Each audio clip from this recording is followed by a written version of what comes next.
talking notoriety, you're talking women, kid stealing, wheeling dealing, limousine riding, jet flying, son of a gun. So how we doing out there, fellow Cannabisians? Doing a little research today. I was checking out terpene classifications because it seems that most breeders and growers in the industry want to get rid of the sativa indica classification. So Mr. Kevin Jodry, very fascinating, very involved in the cannabis industry, has his own four classifications. And I just wanted you to hear him out. He's talking about how there's, over 30,000 terpenes that can be in cannabis. So versus going per terpene, carotene, pinene, limonene, he's breaking them down into four categories that encompass all of these terpenes. So let's take a look. All right. Jam, baby. Yeah, I just try to get you up to speed. Format to Oh, shoot, my bad. look at cannabis, to simplify it so that one can understand basically how do we break up this massive 42,000 group into a simpler group. And I break it up into basically a group of four, and we could even break it up into a really simple group of two. But we break it up into fuel with a subset earth. All right, so here we go. The complex plant that it is extremely rich in terpenes. And because of that, it makes it difficult to understand how to categorize and classify how we look at cannabis. And people try to do it off of some of the major terpenes like pinene, limonene, myrcene, carotene.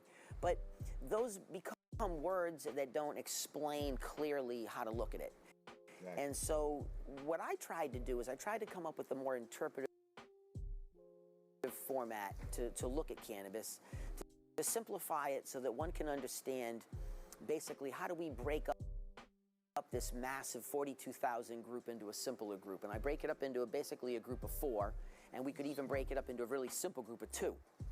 But we break it up into fuel with a subset earth and fruit with a subset floral.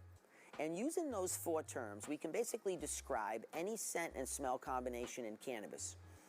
And it actually allows us not just to describe the scent and the smell, but also the effects. And so with earth cannabis, typically those would be things such as Bubba Kush. But those are varietals that have high in linalool, relaxing, earthy.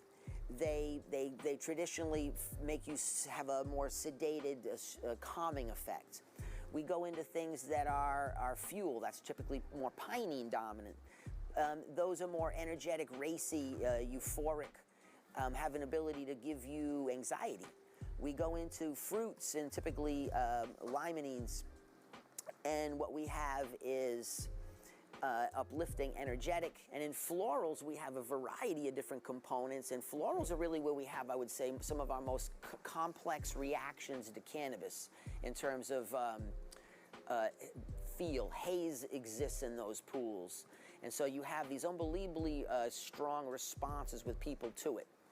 If we allow those divisions to break up, it lets us kind of choose cannabis from those choices to satisfy our requirements. And an example would be when I want to do my own outside legal 6-plant grow in California, I can choose to have 2 plants of what I use most, which in my case would be an OG, which would go under this pinene.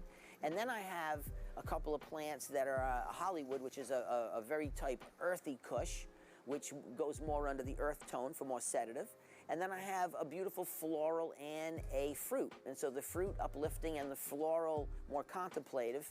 And it allows me to have a collection of cannabis that I've produced for myself that covers these different ranges, that lets me have these different experiences and effects. And it makes it kind of simple to understand and how to share the information or to describe to somebody why you liked it. I would say I think so. a lot of the... Now I'm going to stop right there so you can check the original video out yourself.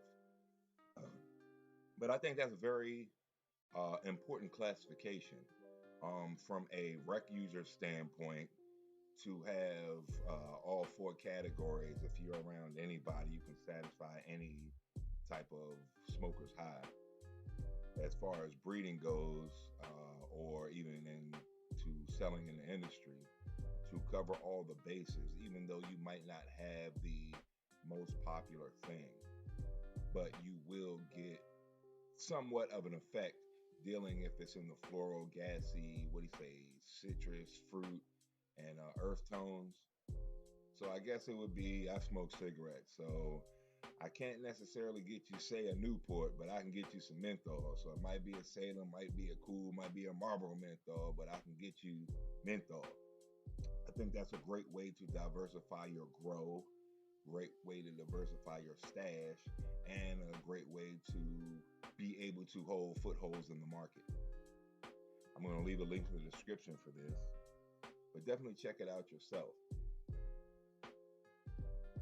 As far as my breeding has gone, I think I'm trying to meet all four of these categories, and it seems to be doing very well. This system that Kevin Jodry has created. And here's a little diagram I made myself. You can screenshot, download, take a copy of. But we'll go with earthy strands: green crack, Afghani, OG Kush, Durban poison. Fruity citrus strands: lemon skunk, super silver haze, blueberry, Larry OG, sour tangy. For gassy strands: sour diesel, Kim Dog, SFVOG, train wreck, gelato.